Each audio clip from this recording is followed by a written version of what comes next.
Hi అండి. Thumbnail చూసి వీడియోని ఓపెన్ చేశారా? ఇది మా ఇంటి పేరెంటల్ సంబరం అండి. మా ఇంటి అంటే మా పుట్టినింటి సంబరం అండి. మీ నాన్న చనిపోయారు కదా! మీ అమ్మకి పసుపెందుకు రాశారు? మెడలో తాళెందుకేశారనే డౌట్స్ మీకొస్తుంటాయి. మీరు ఈ వీడియో చూస్తున్నప్పుడు మీకు చాలా డౌట్స్ ఒస్తాయి. మీరు ఈ వీడియోని పూర్తిగా చూడండి. డీటెయిల్స్ అన్నీ చెప్తాను. పేరెంటల్ అంటే చాలా మందికి తెలిసే ఉంటది. చాలా మంది ఇంట్లల్లో కూడా ఉంటారు. చాలా పూజలు చేస్తుంటారు. సంబరాలు కూడా చేస్తారు. గుండాలు కడతారు. సంవత్సరంకో, 2 సంవత్సరాలకో, 3 సంవత్సరాలకో ఒకసారి ఇలా కుటుంబ సభ్యులందరితో ఘనంగా జరుపుతారు. మీకు ఇలాంటి ఆచారాలు గాని, సాంప్రదాయాలు గాని, సంబరాలు గాని జరుపుకుంటే కామెంట్ చేయండి. మా తాతకి 10 మంది సంతానం. 5గురు మగపిల్లలు, 5గురు ఆడపిల్లలు. మా నాన్నేమో మూడోవాడు. అందులో నాలుగో ఆడపిల్ల. అంటే నా నాలుగో మేనత్త. తన పేరే ప్రభావతి. ఆమె కోసమే ఈ సంబరం. మా మేనత్తకి పెళ్ళైన 5 నెలల తర్వాత మా మామయ్యకి, మా బాపకి ఇద్దరికీ ఒంట్లో బాలేదు. ఆ ఒంట్లో బాగోలేని 5 రోజుల తర్వాత ఇద్దరూ చనిపోయారు. ముందు మా బాపు చనిపోయింది. మా బాపు చనిపోయిన 5 నిమిషాలకే మా మామయ్య గూడా చనిపోయారు. ఇద్దరిని ఒకే అనంతశాల ఏర్పాటు చేసి ఇద్దరిని ఒకే దగ్గర పూడ్చిపెట్టారు. ఇలా కొద్ది రోజుల తర్వాత మా పెద్దల కలలో మా బాప కనిపించి నాకు గుండం కట్టాలని అడిగిందట. దాన్ని మా పెద్దలు అంత సీరియస్‌గా తీసుకోలేదు. ఎందుకంటే కల కదని వదిలేశారు. అలా కొద్ది రోజుల తర్వాత మా బాప మా ఊర్లో ఉన్న వేరే ఆమె మీద వాలి నేను పలానా వాళ్ళ కూతురినని చెప్పిందట. అప్పుడు మా పెద్దలు వాళ్ళింటికి ఎళ్లారు మాట్లాడడానికి. అప్పుడు మా బాప మా పెద్దలతో నాకక్కడ గుండం కట్టండని చెప్పిందట. అప్పుడు మా పెద్దలు కడితే మీ అత్తమామలు కట్టాలి. మేమెందుకు కట్టాలని ప్రశ్నించారు. లేదు లేదు నా అత్తమామలు కాదు. నా పుట్టింటి వాళ్ళు మీరే కట్టాలని అడిగింది.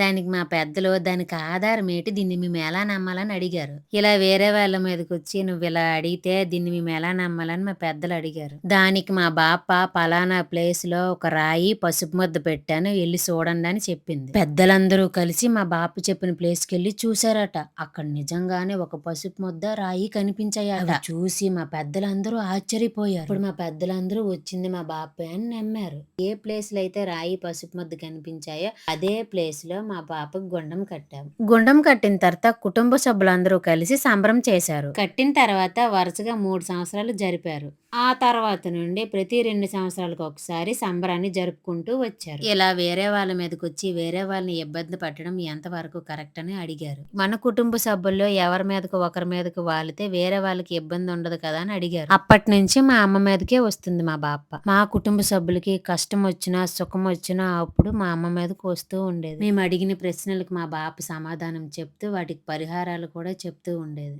దగ్గర దగ్గర 45 సంవత్సరాల నుండి ఇలాగే జరుగుతుంది. సంక్రాంతి అప్పుడు వస్తుంటది. సంబరం చేసినప్పుడు వస్తుంటది. తనకు రావాలన్నప్పుడు వస్తది.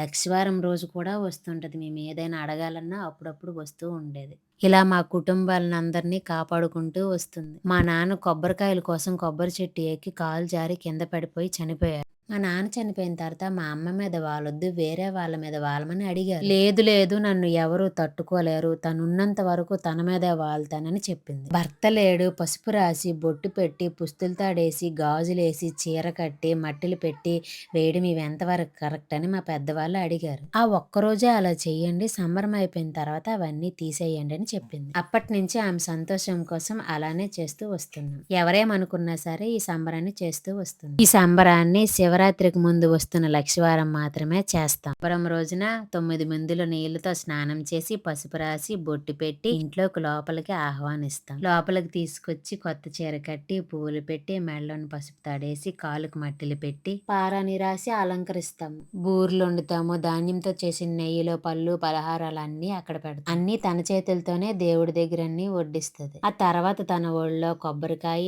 అరటిపళ్ళు, కుంకుమబరిని, అద్దము, దువ్వెన, గాజులు అన్నీ వేసుకొని గుండం దగ్గరికి బయలుదేరుతుంది. ఇలా గుండం దగ్గరికి బయలుదేరినప్పుడు మేళతాళాలతో బయలుదేరుతుంది. ఇలా చీరలు పరిపిస్తాం. చీరల మీద నడుచుకుంటూ తన గుండం దగ్గరికి చేరుకుంటుంది. అలా గుండాన్ని చేరుకున్న తర్వాత మా బాప మేమందరం కలిసి గుండం చుట్టూ 3 సార్లు తిరుగుతాం. మేమందరం కలిసి గుండంని అలంకరించుతాం. మేము తీసుకొచ్చిన చీరల్ని, గాజుల్ని, పళ్ళుని అన్నీ కలిసి గుండం మీద పెడతాం. మేము తెచ్చిన నెయ్యిల్ని ప్రతి ఒక్కరం కలిసి గుండం మీద పోస్తాం. తర్వాత అందరం కలిసి కొబ్బరికాయ కొబ్బరికాయల్ని కొడతాం. అందరికీ మా బాప బొట్టు పెట్టి దీవిస్తది. హారతి తీసుకున్న తర్వాత అందరము ఇంటికి బయలుదేరుతాం. ఇంటికొచ్చిన తర్వాత చుట్టాలకి, బంధువులకి, ఊర్లో ఉన్న వాళ్ళకి భోజనాలు పెట్టుకుంటాం. దీనికి అయిన ఖర్చంతా అందరూ సర్దుకుంటారు. ఈ సంబరాన్ని మా అమ్మ వాళ్ళ ఇంట్లోనే చేస్తాం. మా అమ్మ వాళ్ళ ఊరంటే బిటివాడ గ్రామం, వీరగొట్టం మండలం, పార్తీపురం జిల్లా. ఈ సంబరం రోజున మా పెదనాన్నలు, ఎక్కడెక్కడున్న మా అన్నలు, మా వదినలు, మా అక్కలు, మా కొడుకులు, మా తమ్ముళ్ళు అందరూ కలిసి వస్తారు. ఈ వీడియో చూస్తున్న ప్రతి ఒక్కరికి చాలా థ్యాంక్స్ అండి. మేము అప్పుడప్పుడు వ్లాగ్స్ చేస్తూ ఉంటాము. మీరు అప్పుడప్పుడు చూడండి. Thank you. Bye bye.